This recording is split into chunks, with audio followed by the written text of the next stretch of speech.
Nous parlons du Christ, là où Christ nous édifie par sa parole. Je bénis la présence de tout un chacun de nous. Je bénis la présence de tout enfant de Dieu.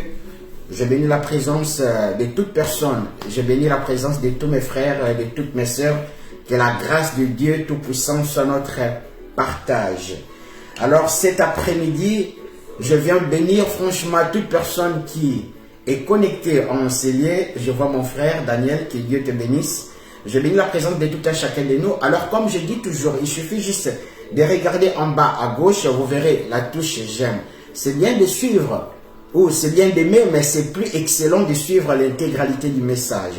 Il suffit de regarder en bas à droite, vous verrez la touche partager. Faites comme moi, au lieu de garder ces petits dépôts que Dieu m'a fait, que Dieu m'a doté, ce que je fais, je les partage avec vous. Donc vous aussi, essayez un peu de les partager aussi avec votre entourage, afin que nos entourages soient édifiés, nos entourages soient libérés de l'emprise de l'ennemi. Que Dieu nous bénisse. Alors, je suis également sur YouTube. Vous entrez sur YouTube, sur vos téléphones, vous verrez l'application YouTube. Vous entrez facilement ou rapidement, vous verrez où vous tapez célébration de Jésus-Christ. Et vous tomberez sur notre page ou encore sur notre chaîne. Et là-bas, il y a beaucoup des enseignements qui vont nous édifier, des enseignements qui vont nous consoler, les enseignements qui vont nous forger dans les Seigneurs. Alors, comme promis, aujourd'hui, je ne donne pas un enseignement, donc ce qui veut dire, ce qui s'est traduit que je ne prendrai pas beaucoup de temps. Aujourd'hui, je suis plus dans l'exhortation. Alors, pendant que je me demandais quel type de nourriture devrais-je dire cet après-midi, en me réveillant, le Saint-Esprit me souffle dans mes pensées et je pense que ça va aider quelqu'un aujourd'hui. Et je suis sûr, ferme dans ce que je suis en train de dire, ça va aider quelqu'un aujourd'hui, cette exhortation. Alors, comme je suis en train de dire que je suis sur TikTok, je suis sur WhatsApp, je suis sur Instagram avec des vidéos de moins de 3 minutes. Que Dieu nous bénisse. Bienvenue encore dans cette belle tranche avec notre émission au nom de Lilo Bayanzambe, ou encore en français mot de Dieu, ou encore en anglais God's Word. Avant que je puisse m'intégrer la seconde phase qui consiste maintenant à donner la nourriture comme il faut, j'aimerais quand même nous faire introduire dans la prière, même 30 secondes, afin que l'atmosphère du Saint-Esprit puisse nous mener ou puisse nous conduire à mettre les pas là où le Seigneur veut qu'on puisse mettre les pas. Donc si vous me permettez de prier. Père, je bénis ton Saint-Nom, je rends ton Saint-Nom gloire et grâce. Merci pour tes bienfaits, ta grâce faite dans nos vies. Merci pour l'exhortation d'aujourd'hui. Merci pour cette exhortation que je vais donner devant mes frères et sœurs. Laisse que seule ta parole qui donne vie et esprit puisse nous consoler, puisse nous édifier dans les noms puissants du Seigneur Jésus-Christ. Et nous arrêtons, nous anéantissons tout voleur des promesses de Dieu dans le nom puissant de Jésus-Christ. Amen. Que Dieu nous bénisse. Que Dieu nous bénisse. Bienvenue encore dans notre émission Lilo Bayanzambe, au mot de Dieu, ou encore God's Word avec l'esclave du Seigneur Jésus-Christ, Shirley Lutete de Souza. Pendant que je me demandais quel type de nourriture devrais-je donner cet après-midi ou encore ce soir, c'est ainsi le Saint-Esprit me souffla dans mes pensées. Aujourd'hui, les gens vivent l'évangile de la peur. Ça serait mon introduction. Aujourd'hui, les gens vivent l'évangile de la peur. Donc, comme nous sommes là, si vous parcourez beaucoup des églises, vous allez entendre soirée des traversées. Mon frère, ma soeur, tu penses que Dieu t'a gardé seulement au mois de décembre? Tu penses que seulement les programmes des sorciers pour te bouffer le mois de décembre, c'est ça qui doit avoir l'ampleur? Ne sais-tu pas que Dieu t'a gardé du janvier, février, mars jusqu'au décembre? Ne sais-tu pas que Dieu te garde chaque jour? Vous savez, les enfants de Dieu doivent quitter l'évangile de la peur. L'évangile où les gens doivent gêner qu'au mois de décembre. Non, le jeûne est un style de vie pour nous les chrétiens.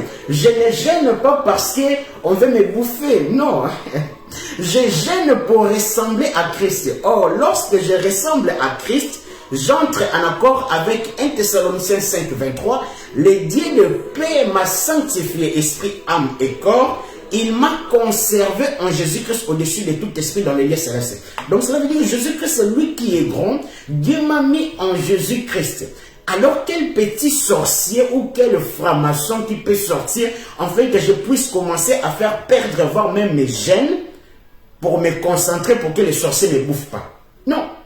Le jeûne doit être concentré vers Christ.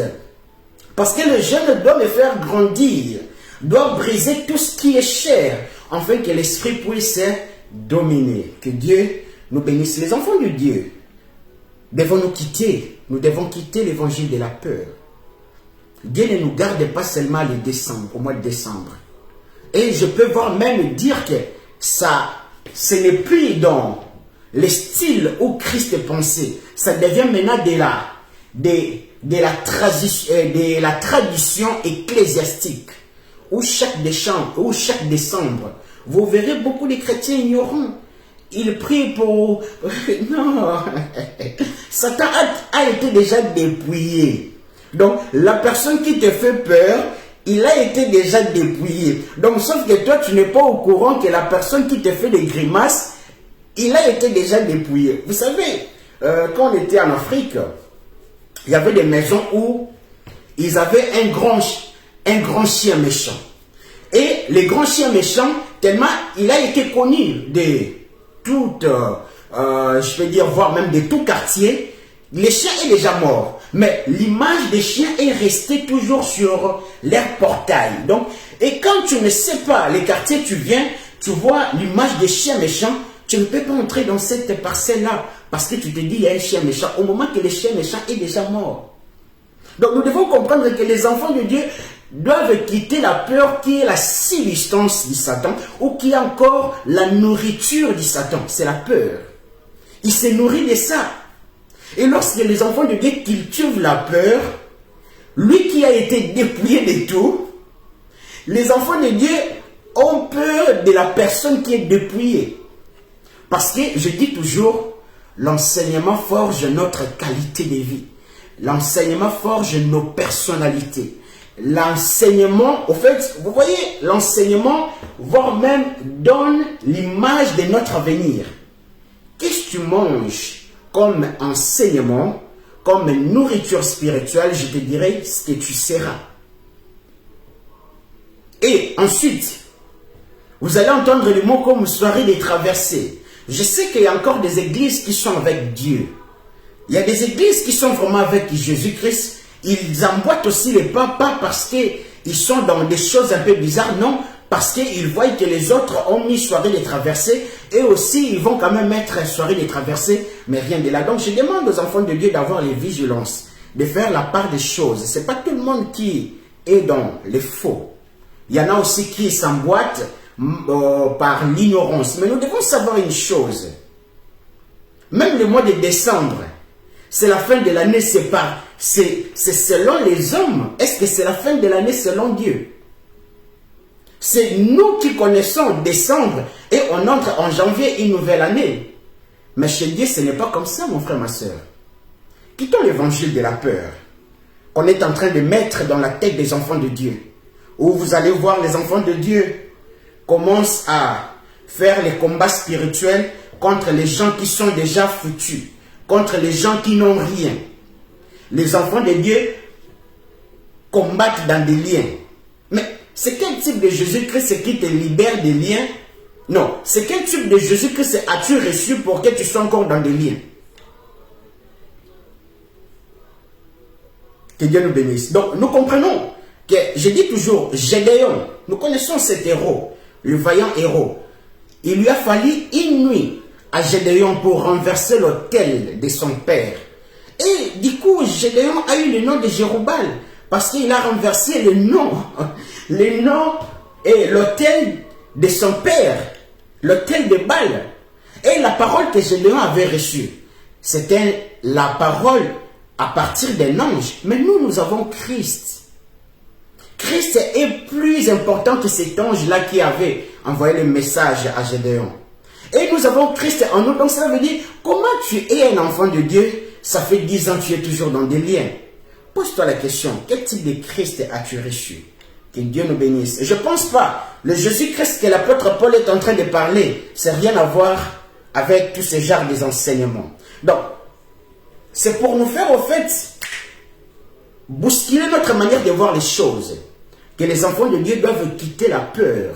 Et ils doivent vivre les contraires de la peur qui est la foi, la vraie foi.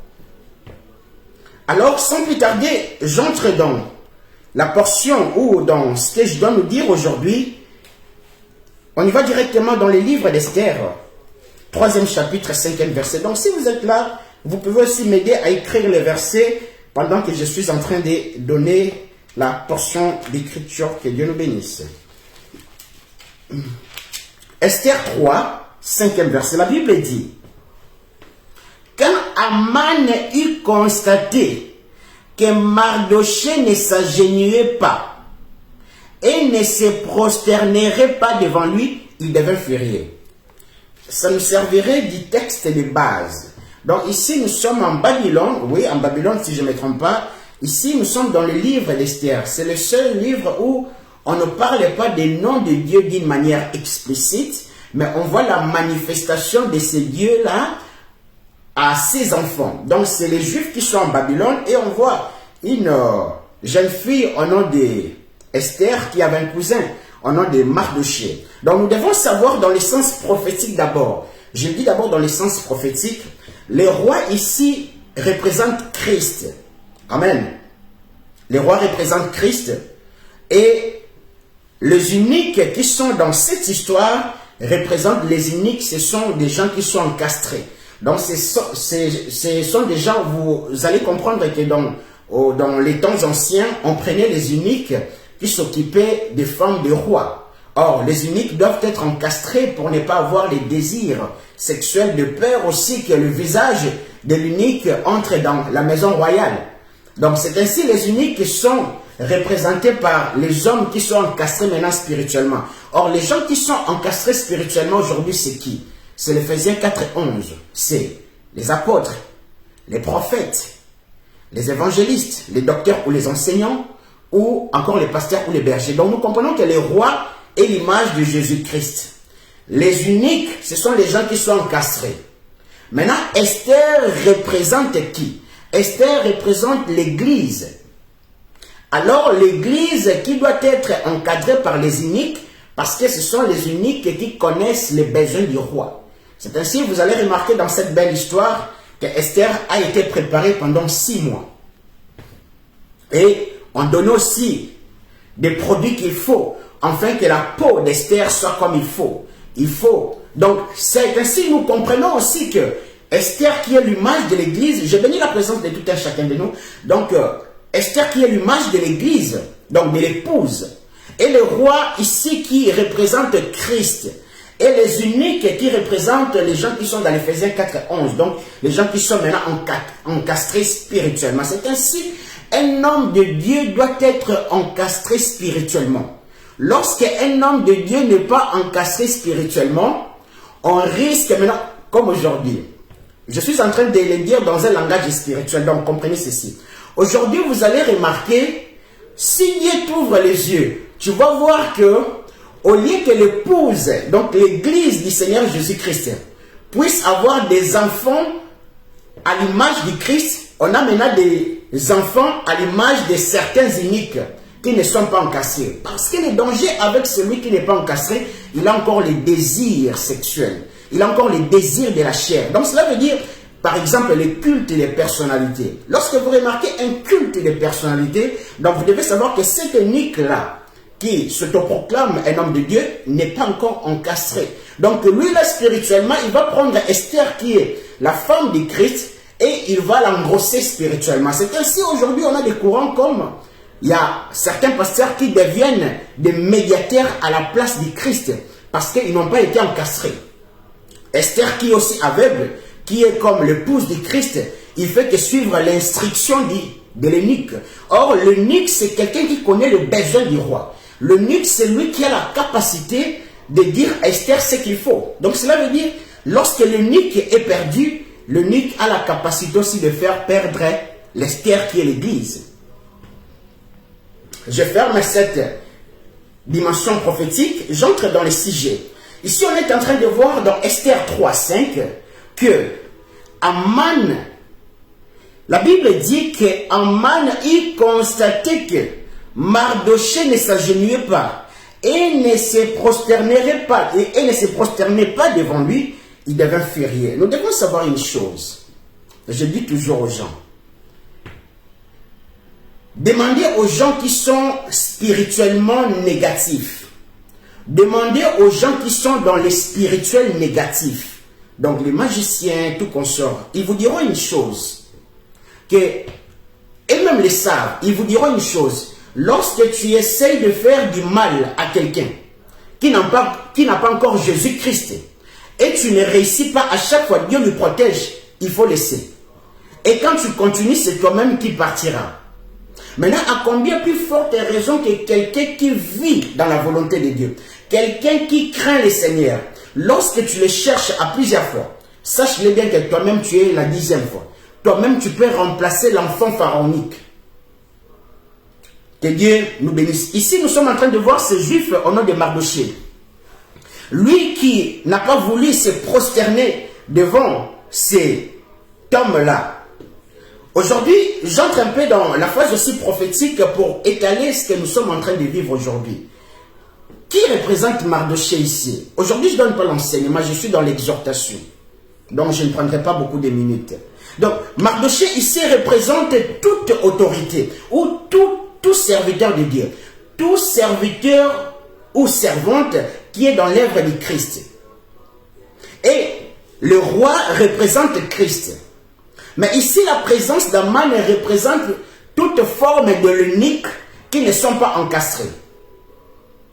Qui veulent prendre le culte de personnalité.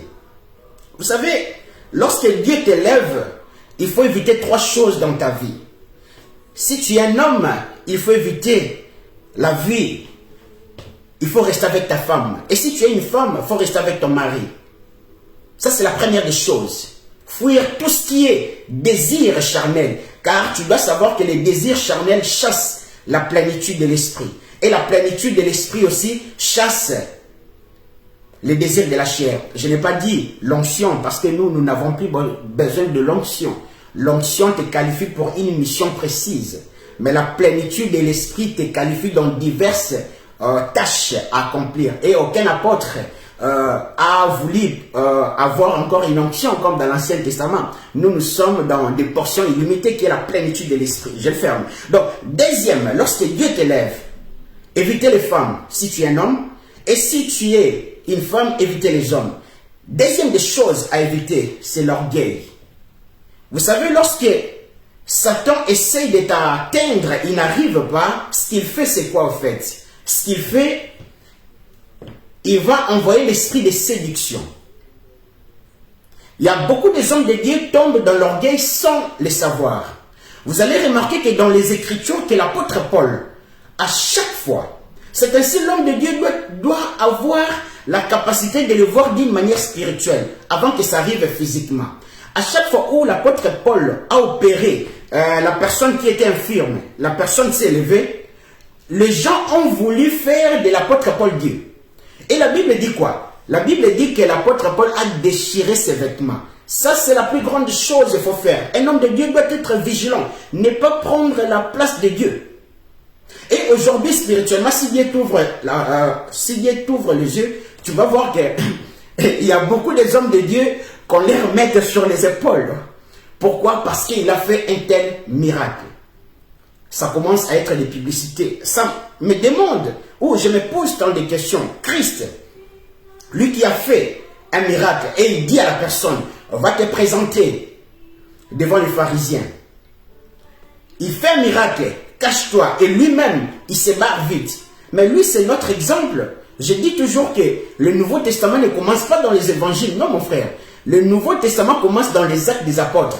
Les évangiles, c'est la période intermédiaire où le Saint-Esprit est concentré que sur notre Maître qui est Christ. Et il nous montre comment opérer maintenant dans la nouvelle alliance qui commence dans les actes des apôtres au travers du Saint-Esprit. Donc, le Saint-Esprit qui était concentré sur notre Maître, c'est le même Saint-Esprit qui vient maintenant sur nous, dans notre Nouveau Testament ou dans les actes des apôtres. faut comprendre cette nuance, parce que lorsqu'on n'a pas compris cette nuance, on risque de mélanger les choses qui sont dans les actes des apôtres, dans les évangiles. Or, dans les évangiles, le Saint-Esprit était concentré que sur 2 personnes. Jean-Baptiste qui a été décapité, ensuite Christ. Donc lui nous montre l'exemple. Tu risques de prendre certains exemples et les mélanger dans les actes des apôtres. Parce que nous, dans les actes des apôtres, nous ne sommes plus dans des liens. Au moins que tu sois des gens qui sont dans la tradition ecclésiastique, qui sont encore dans les sacerdoces aaroniques, qui portent les toges, qui mettent de l'huile pour la consécration. Au moment que nous, si on te met l'huile sur la tête, donc tu avais mal à la tête. L'huile, pour nous, c'est pour une cause de maladie. Nous ne sommes plus dans les sacerdoces aaroniques ou lévitiques, ou la loi mosaïque, à rester, à observer des traditions ecclésiastiques. Nous sommes dans les sacerdoces royales, en accord avec Apocalypse 1:6. Que Dieu nous bénisse. J'ai noté première des choses, j'ai noté deuxième, qu'il faut faire attention avec l'orgueil. Et la troisième des choses, c'est l'argent. L'homme de Dieu, ou l'homme de Dieu, ou l'homme à qui le Seigneur opère, non, je ne le dis pas comme il faut, l'homme en qui Dieu s'exprime sur la terre. Donc comprenez, lorsque je dis l'homme l'homme en qui Dieu veut s'exprimer par lui sur la terre, il doit être désintéressé de tout ce qui est argent, de tout ce qui est gain. C'est vrai, l'évangélisation demande de l'argent. Jésus-Christ aussi avait des gens qui le soutenaient. Mais cela ne doit pas être dans ton ministère quelque chose de majeur. Comme on est en train de remarquer aujourd'hui, où vous allez voir un homme de Dieu te parle des finances, du 1er janvier au 31 décembre, tu te dis, il a une potentiel en marketocentrique, en marketing. L'homme de Dieu, j'avais toujours dit, et je ne suis pas contre que l'homme de Dieu puisse parler de ce genre de choses. L'homme de Dieu peut parler de l'argent. L'homme de Dieu peut parler des femmes, des conseils, tout ça. Mais l'homme de Dieu doit savoir une chose, que cela ne doit pas être parmi ses tâches majeures. Ces tâches majeures en accord avec les actes des apôtres, ou dans les actes des apôtres 6, si je ne me trompe pas, où les apôtres se sont dit, on choisit 7 personnes, comme ça nous on va rester dans le ministère de la parole. Donc on comprend que les hommes de Dieu doivent rester dans le ministère de la parole. Ici je parle des gens qui sont dans le ministère. Donc Ephésiens 4:11, les apôtres, les prophètes, les évangélistes, les bergers ou les pasteurs, les docteurs ou les enseignants. Mais ils doivent savoir qu'ils sont comme de Moïse. Ils doivent laisser en eux les 70 personnes. Donc cela veut dire, dans leurs églises, il y a quand même des gens où Dieu leur a permis de faire les études, par exemple, d'urologie.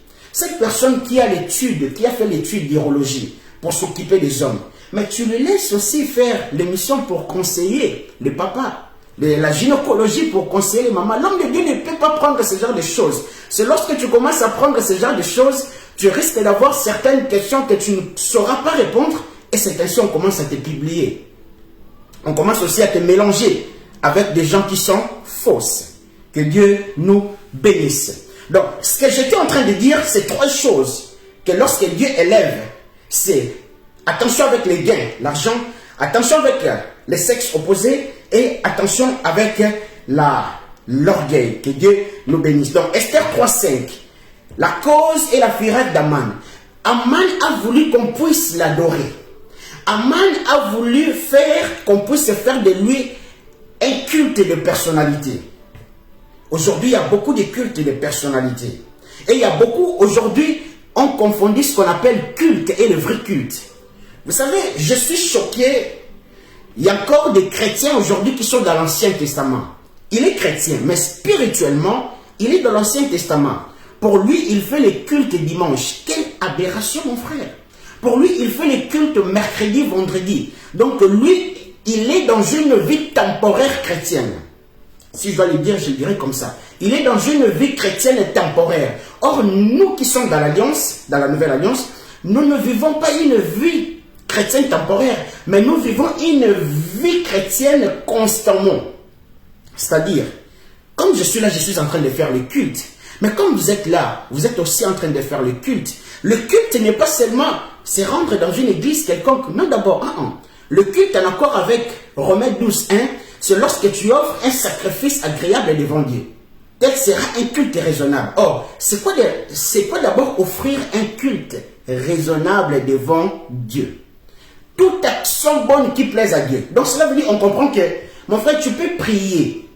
Tu peux dire Mazobrekema. Tu peux gêner. Mais quand tu vois les orphelins passer, tu as l'argent et tu te manques aussi des orphelins, mon frère, ma soeur, je peux te garantir que ta prière ne servira à rien. Vous savez, méditer la parole de Dieu, parfois on le médite partiellement. Or, la méditation doit être pratique. Après avoir médité, en accord avec l'écriture qui dit, dans le livre des Galates, 2e chapitre, l'apôtre Paul dit, dans le chapitre 2, l'apôtre Paul dit, j'ai pris soin de faire ce que vous m'avez demandé à propos des orphelins. Donc cela veut dire, un homme de Dieu qui a lu ces paroles, il doit voir la compassion de tout ce qui est des petits démunis et des orphelins, de veuves. Mais si tu ne le fais pas, tu vas me dire que tu médites la parole. Non, tu médites partiellement. Tu lis et tu as aussi des révélations, c'est bien. Mais pratiquement, tu ne pratiques pas la parole de Dieu. Regardez les témoignages qu'on donne pour Corneille. La Bible dit pour Corneille, en effet, il était un homme bon. Les Actes des Apôtres 9, on voit cette belle histoire qui commence dans les Actes 9, Acte 10. Corneille qui était un homme bon, qui servait Dieu. Et ce qui est encore étonnant, Jésus-Christ est déjà venu, Jésus-Christ meurt dans les évangiles, il meurt, il ressuscite, il monte. Il nous envoie les Saint-Esprit dans les Actes des Apôtres 2. Mais nous sommes dans les Actes des Apôtres 10. Quelqu'un qui craint Dieu dans l'ancienne alliance, qui n'a pas encore reçu Christ. On peut te montrer, on peut te parler de Dieu. Mais si on ne t'a pas montré le chemin qui amène vers ce Dieu qui est Christ, on ne t'a jamais parlé de Dieu. Donc ici, nous sommes dans une période où Christ était déjà venu. Donc ce Dieu-là s'est révélé parmi les hommes. Mais Corneille vivait encore dans l'Ancien Testament. La Bible donne un témoignage. J'aimerais même qu'on puisse le lire dans nos maisons. C'est dans les Actes des Apôtres 9 et 10. Corneille était bon. Corneille gênait, priait. Mais la Bible ne s'arrête pas là. La Bible dit, Corneille aidait, partageait aussi ses biens aux orphelins, aux veuves. Mon frère, ma soeur, méditons la parole de Dieu pratiquement ou complètement. Donc ici, nous sommes en train de voir, je rentre dans ce que je suis en train de dire, je dois aller vite, je n'aimerais pas prendre beaucoup de temps. Esther 3:5, que Aman était furieux. Aman a voulu maintenant faire du mal à Mardochée. Rapidement, allons dans toujours le même livre, Esther. Esther 5:14. Que Dieu nous bénisse. Aujourd'hui, je viens encourager quelqu'un. Mon message d'aujourd'hui, c'est pour fortifier quelqu'un. Esther 5:14, la Bible dit, sa femme Zeresh et tous ses amis lui dirent, il n'y a qu'à faire dresser une potence ou un poteau, haute de 25 mètres. Et demain matin, tu parleras à l'empereur pour qu'on y pende Mardochée. Puis tu pourras aller gaiement au festin en compagnie de l'empereur. Donc ici, nous sommes en train de voir que Aman conçoit un projet. C'est ainsi, je dis, frères et sœurs, papa et maman, quand tu sais que tu crains, on doit quitter l'évangile de la peur. On ne doit pas craindre Dieu par la peur, mais on doit craindre Dieu par l'amour. Tu ne peux pas craindre Dieu par la crainte, à la manière de l'Ancien Testament, comme les enfants d'Israël. Les enfants d'Israël ont eu à craindre Dieu par la crainte. Non, on doit craindre Dieu par l'amour, car Dieu s'est manifesté dans l'amour qui est Christ. Ici, la Bible dit que la femme d'Aman donne un conseil, ses amis, pour faire du mal à Mardochée. J'aimerais noter une chose.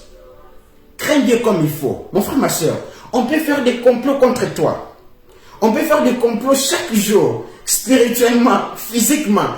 Toi, crains Dieu, avance. Ici, Aman est en train de recevoir certains conseils.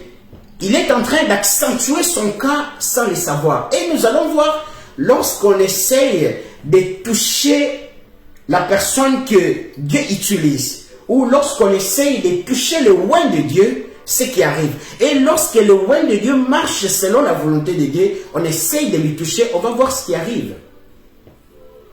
La Bible dit, je prends toujours Esther 6, 4e chapitre, cette fois-ci, et 4e verset. La Bible dit, l'empereur demanda alors qui est dans la cour.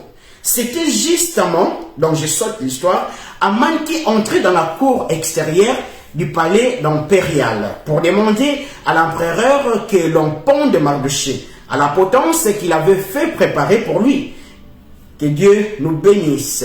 Donc, je m'arrête là.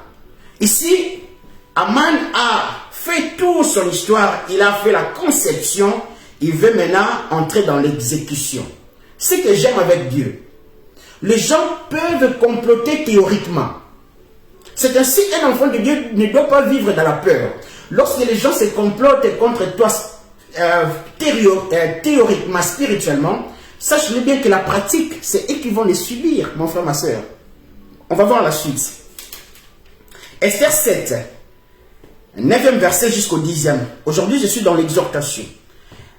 Arbona, l'un des uniques, dit alors devant l'empereur, il y a justement cette potence que Aman a fait faire pour Mardochée, qui a parlé pour le bien de l'empereur. Elle se trouve dans la cour. Très bien. Elle se trouve dans la cour de Aman. Et elle a 25 mètres d'en haut. L'empereur ordonna qu'on y pende. On pendit donc Aman à la potence qu'il avait préparée pour Mardochée. Alors la colère de l'empereur s'apaisa. Ici, j'aimerais nous dire une chose. La Bible dit, on donne un commentaire pour accentuer d'une manière positive ce que Mardochée avait fait. On dit que Mardochée avait fait quoi? Mardochée avait fait quoi? Donc, la Bible dit, Mardochée qui a parlé pour le bien de l'empereur. Or, Mardochée, si vous avez l'habitude de lire la parole de Dieu, vous connaissez cette histoire, vous allez remarquer que Mardochée avait divulgué un secret où les gens devaient faire du mal au roi. Donc, souvenons-nous, au départ, j'avais dit Mardochée représente tout serviteur de Dieu qui œuvre dans les corps du Christ. Maintenant, ici, on rajoute le fait que Mardochée a parlé. C'est ça un témoignage. Qu'est-ce que tu fais pour Dieu? Pour que Dieu puisse combattre dans ta vie. Mon frère, ma soeur, si ce n'est pas Dieu, moi, je ne serai pas devant vous. Le témoignage de Dieu, toute personne qui témoigne Dieu, Dieu ne lui laisse pas. Toute personne qui est un témoignage de Dieu, comme je suis là, je suis un témoignage de Dieu. Je ne viens pas pour qu'on puisse commencer à parler d'autres choses, non. Et si tu commences à me parler d'autres choses, je vais mettre une distance rapidement. Ici, je viens te parler du Christ. Et c'est ça ma vie, témoignage. Et quelqu'un qui témoigne pour Christ, Christ ne lui laisse pas. Je n'ai jamais vu quelqu'un s'accrocher à Christ et Christ lui abandonne. Que Dieu nous bénisse. On voit les sorts. Et si vous lisez encore un peu plus loin, vous allez remarquer quelque chose. Que il n'y avait pas seulement Aman qui était mort, voire même les 10 enfants d'Aman. Donc cela veut dire, attention frères et sœurs. Quand tu sais que tu es loin, parfois il faut éviter certains combats. Tu risques de tuer ce genre de gens. Je répète, toute personne qui est loin. Ici, je ne parle pas des gens qui partent à l'église, non. Il y a certaines qui ne sont pas convertis du cœur, qui sont convertis les pieds. Parce que quand tu convertis les pieds aussi peut quitter un point A, aller à un point B qui est l'église. Mais je parle de vrais chrétiens. Je dis toujours, c'est pas le fait que tu lis la parole de Dieu, tu dis il est écrit que tu lis la parole de Dieu. Non.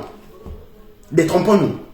Nous devons savoir que pour que la parole puisse être authentique en toi, il faut que la parole d'abord demeure en toi.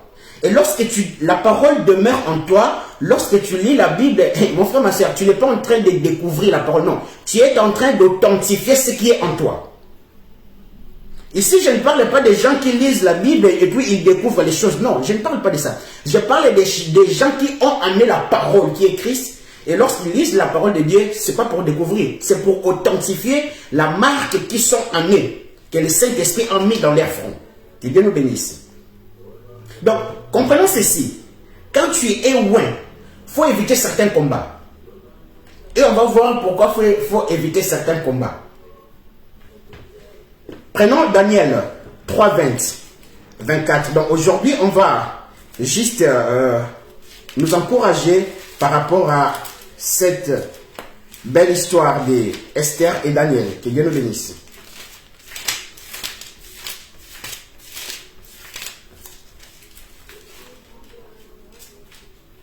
Que Dieu nous bénisse. Donc Daniel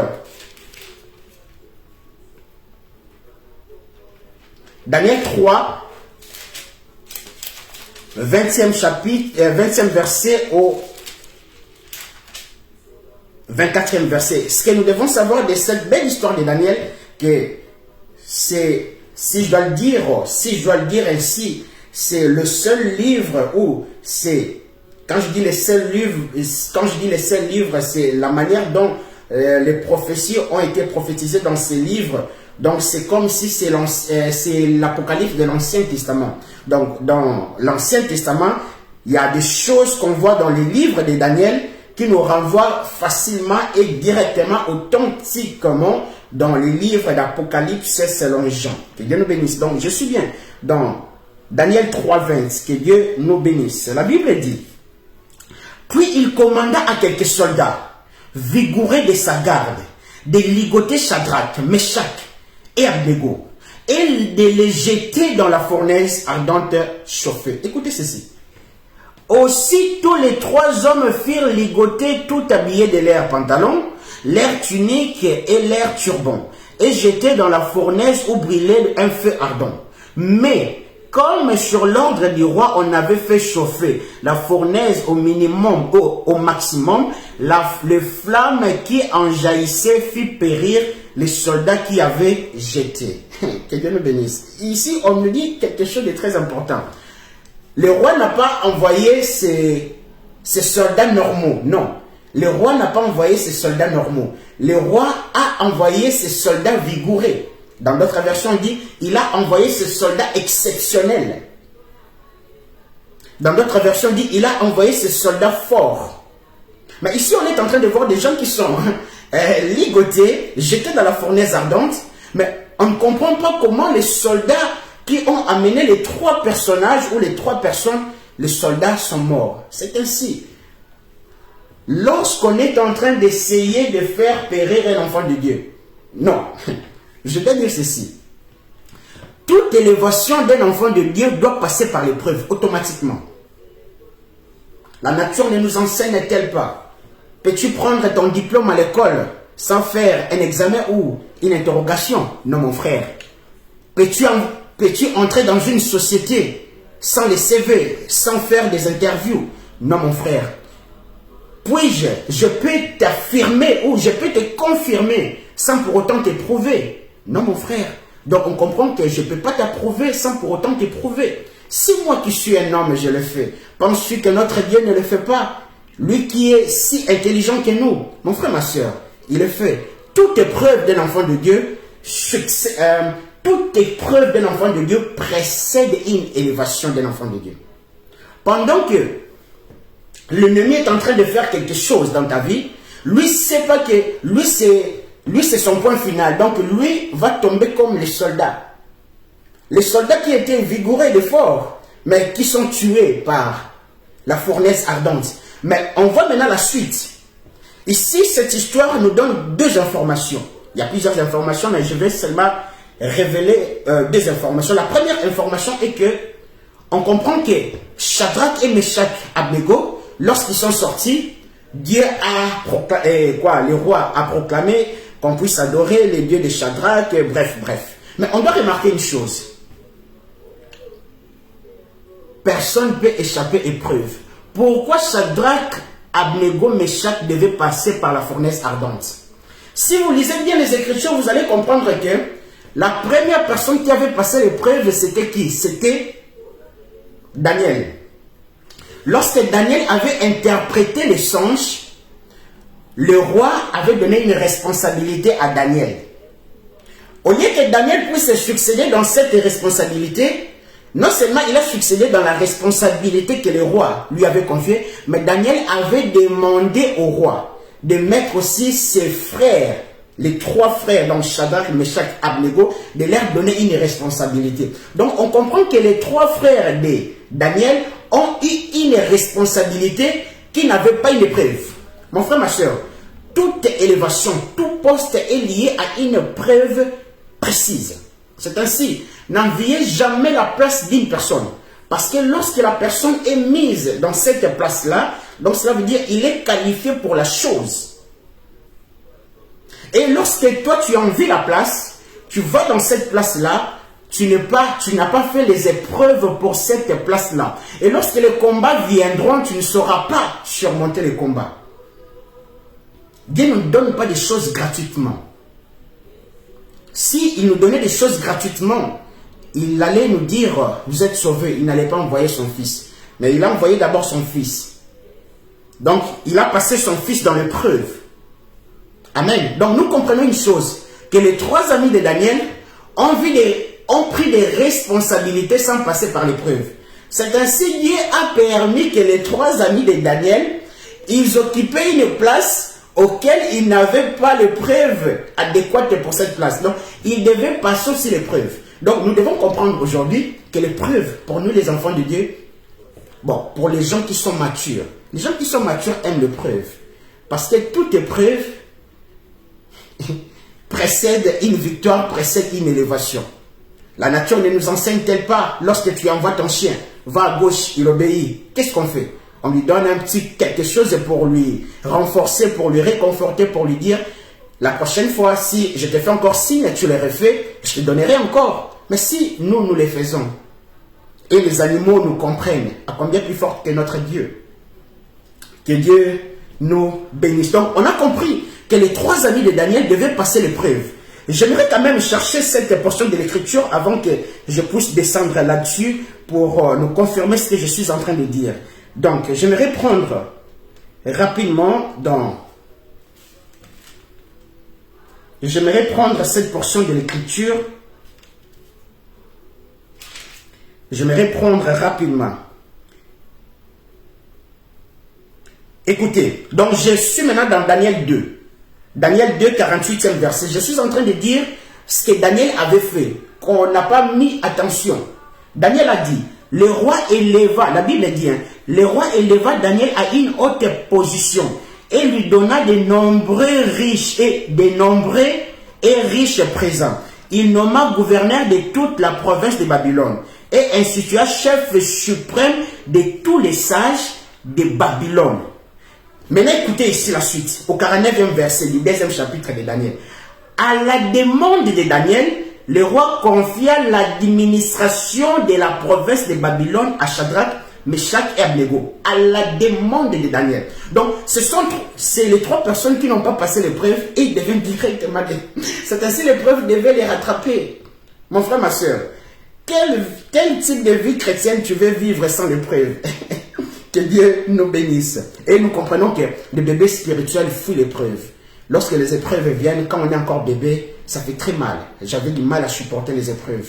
Mais plus j'ai grandi, plus ça me fait du bien, car je sais que toute épreuve cache une bénédiction quelconque. Que Dieu nous bénisse. Daniel 6. Je bénis la présence de tout un chacun de nous. Homme de Dieu aussi, vous êtes là. Je bénis ta présence. Que Dieu nous bénisse. Merci beaucoup, Franck. Que Dieu nous bénisse. Donc, Daniel 6, cette fois-ci, 20e chapitre et 20e verset jusqu'au 26e. On a vu les conséquences des gens qui veulent te faire du mal. Avant de voir même que toi tu passes l'épreuve et ils sont déjà morts. Maintenant, on va voir encore une histoire similaire. Daniel 6, 20 à 26, la Bible dit: Dès le point du jour, le roi se leva et se rendit en toute hâte à la fosse aux lions. Comme il s'en approchait, il appela Daniel d'une voix angoissée. Daniel, serviteur du Dieu vivant, cria-t-il, ton Dieu que tu sers avec tant de persévérance, a-t-il pu te délivrer des lions? Alors Daniel répondit au roi, ô majesté, vis éternellement. Un langage flatteux. Mon Dieu a envoyé son ange qui a fermé la gueule des lions, de sorte qu'ils ne m'ont fait aucun mal, parce que j'ai été reconnu innocent devant lui, tout comme je n'ai pas commis de faute envers toi, majesté. Alors le roi éprouva une grande joie, et il ordonna de hisser Daniel hors de la fosse. Daniel fut donc remonté de la fosse, et on ne trouva sur lui aucune blessure, parce qu'il avait eu confiance en Dieu. Mon frère, ma soeur, aujourd'hui les gens passent l'évangile de la peur. C'est ainsi à certains combats ne finissent pas.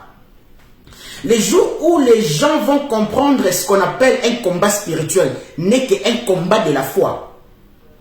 Tu vas comprendre que les temps que tu passais à envoyer soi-disant le feu, tu vas les concentrer. Vous savez, celui qui n'a pas encore la foi peut prier 4 heures.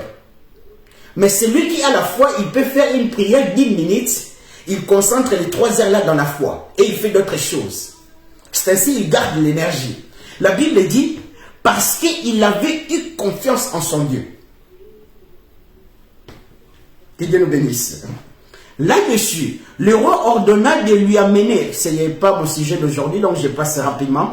Là-dessus, le roi ordonna de lui amener ces hommes qui avaient accusé Daniel. Et il le fit jeter dans la fosse aux lions avec leurs enfants. Ici, ce qui me fait mal, ce n'est pas les enfants qui ont accusé Daniel. Ce n'est même pas leurs femmes. Donc, c'était une histoire qui s'est déroulée dans la société. Donc, imaginons que tu es dans ta maison parce que ton mari a fait quelque chose et on te fait subir toute la maison et les enfants qui sont des bébés parce qu'on a touché au oint de Dieu. C'est ainsi. Il faut toujours être prudent. Un oint de Dieu, on ne les touche pas. Et je parle d'un oint de Dieu. Un oint de Dieu, je ne parle pas d'un pasteur. Un oint de Dieu peut être un pasteur, peut-être un apôtre, peut-être aussi un frère, peut-être une maman qui balaye l'église, peut-être un frère qui joue à la batterie. Mais ça dépend de l'onction ou ça dépend de la dimension des choses qu'on occupe dans le corps du Christ ou dans l'église.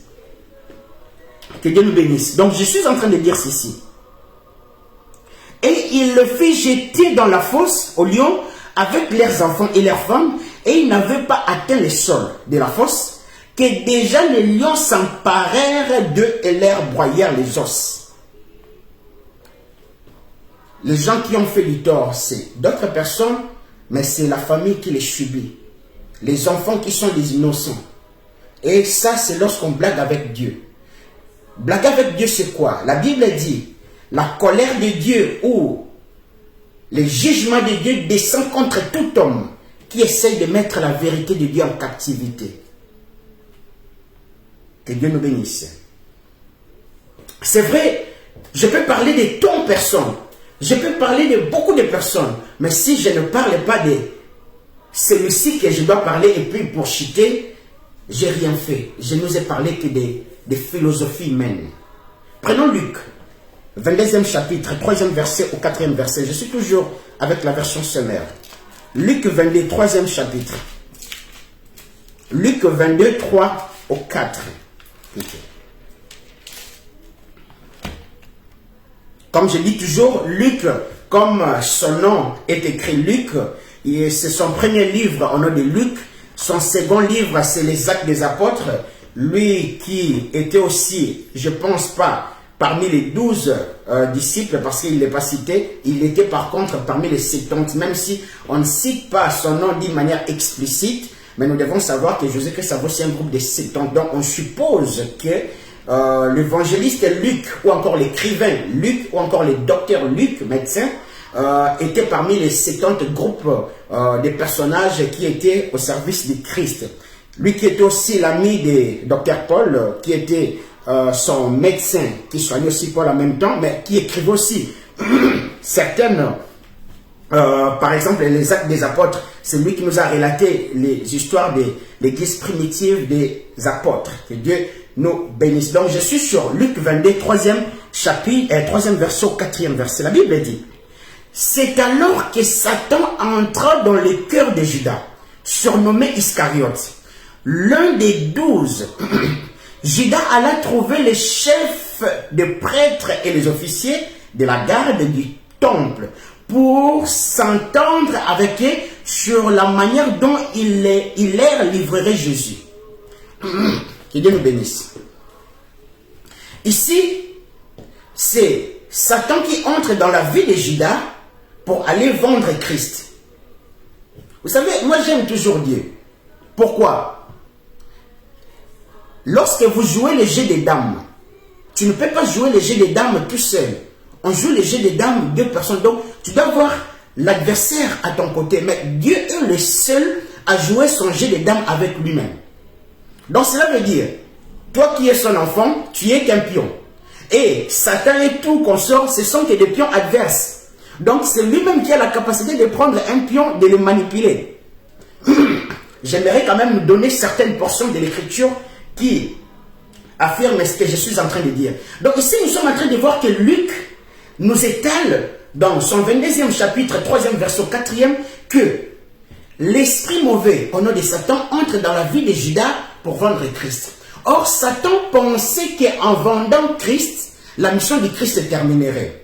Or, de la même manière que Judas a été influencé par Satan, Satan ne savait pas qu'il y avait une volonté suprême. Il y avait une volonté suprême qui conduisait les événements. Donc, Dieu, j'aime ça. J'aimerais quand même qu'on puisse aller rapidement dans ça. Lorsque vous lisez l'Apocalypse, vous allez remarquer une chose. On est en train de nous dire seulement une chose. Même s'il y a des événements qui se succèdent de bêtes, mais tu entendras seulement un mot. Il lui fit donner le pouvoir. Il lui fit, même les dragons, il lui fit donner, même la bête, il lui fit. La question, les il là, c'est qui? Donc nous comprenons que même Satan est dans le calendrier de Dieu.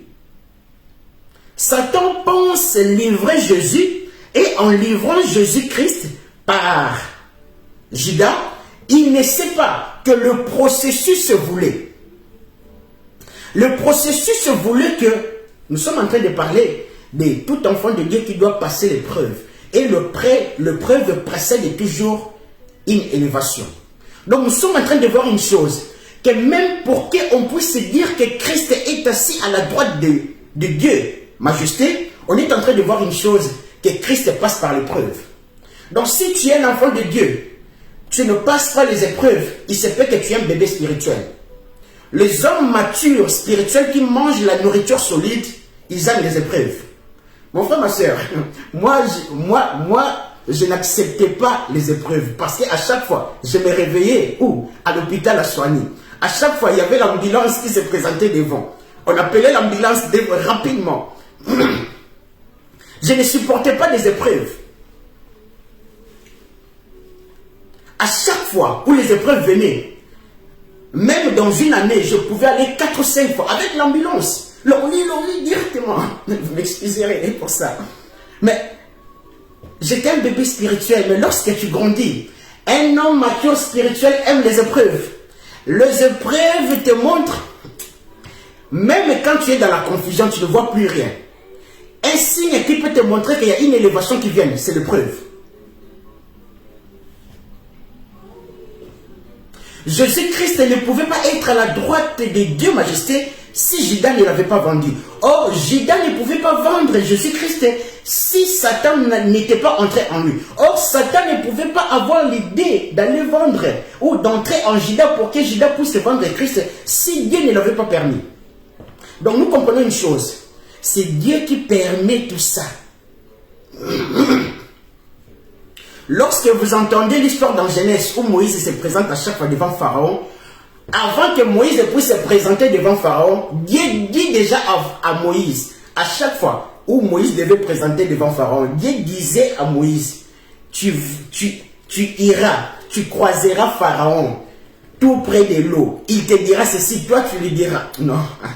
Dieu est le seul maître qui joue son jeu de dames tout seul. Nous sommes que des pions. Donc, ne pas voir la peur de l'adversaire. L'adversaire n'est qu'un pion de Dieu. Mais sauf que l'adversaire n'est pas un pion favori. C'est toi qui es le pion favori en Christ. Que Dieu nous bénisse. Donc, nous comprenons que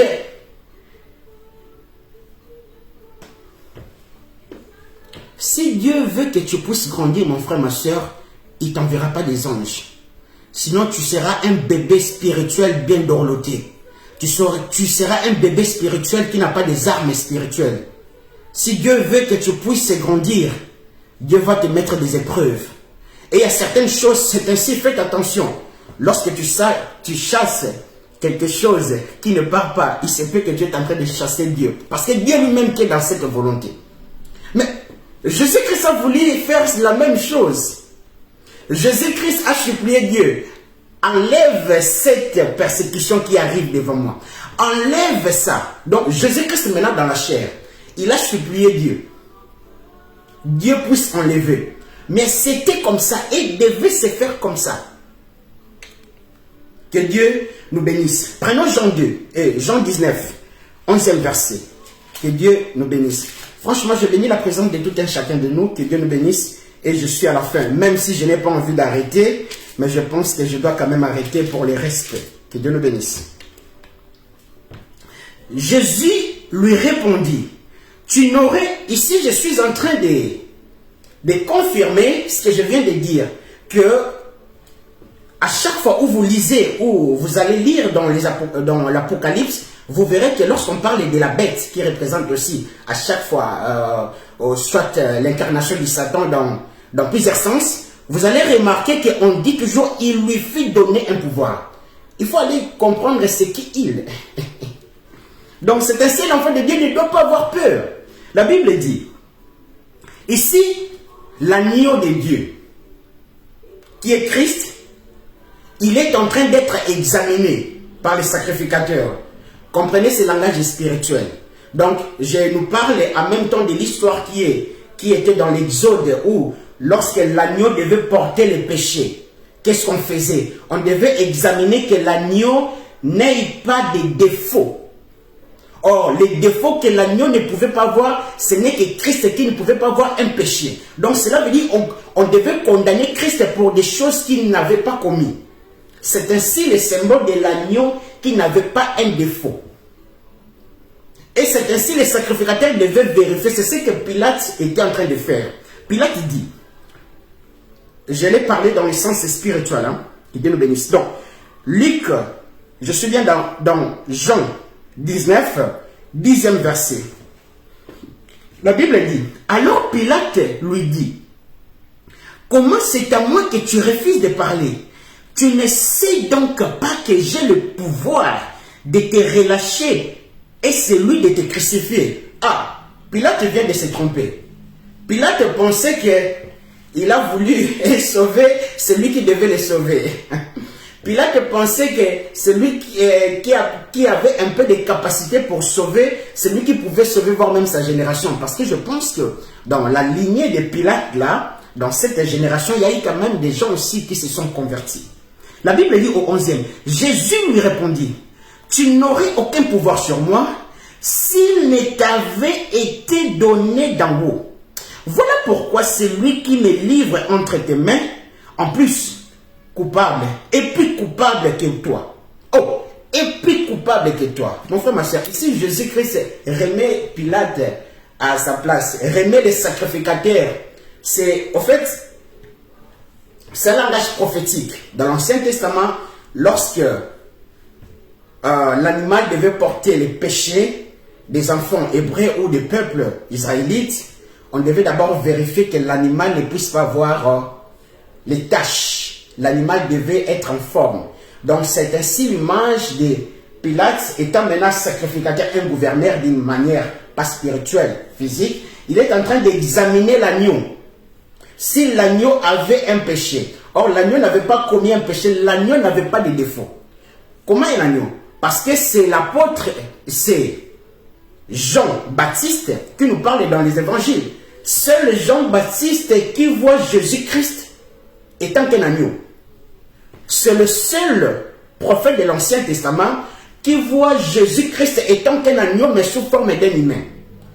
Nous devons savoir que dans l'Ancien Testament, ils ont vu Jésus-Christ sous forme d'un animal, mais pas sous forme d'un agneau. C'est ainsi, lorsque Jean-Baptiste vit Jésus-Christ, il dit, voici l'agneau de Dieu qui ôte les péchés du monde. Ah, donc l'agneau de Dieu a pris la forme de la chair parce qu'il devait sauver que les humains. Que Dieu nous bénisse. Donc, on comprend voire même que Christ a été pendu, même s'il a été vendu par Judas, on connaît voire même son sort plutôt. On connaît le sort de Judas. Mais on voit une chose, que Satan s'était trompé. Satan croyant que en crucifiant Christ, la mission de Christ allait terminer, mais il ne savait pas que lui était aussi un détail très important. Mon frère, ma soeur, je viens te dire aujourd'hui, Satan est un détail dans ta vie, il faut l'accepter. Un détail qui t'amène vers la gloire. Mais lui-même ne le sait pas.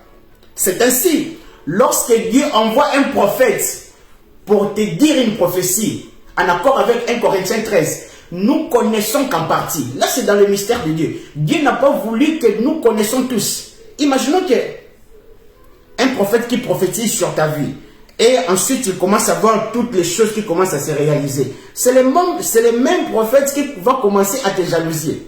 C'est ainsi Dieu nous montre qu'en partie, de peur que moi-même que je sois bavard, afin que je puisse arrêter le processus de Dieu.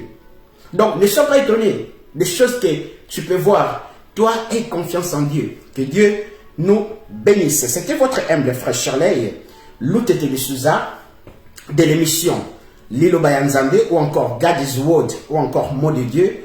Je suis sur YouTube. Vous tapez sur votre YouTube Célébration de Jésus-Christ. Vous verrez beaucoup d'enseignements qui vont nous édifier. Je dis toujours, mes enseignements n'ont pas pour but d'avoir une église. Non, mes enseignements ont un but, c'est de vous faire comprendre que c'est vous qui êtes des églises. Parce que tu ne peux pas arriver dans une église si toi-même tu n'es pas une église. Et je veux que les gens comprennent d'abord que c'est eux qui sont des églises. Et quand on part dans une église, c'est là où on peut vivre. C'est là où on va vivre les réveils. Que Dieu nous bénisse. Je suis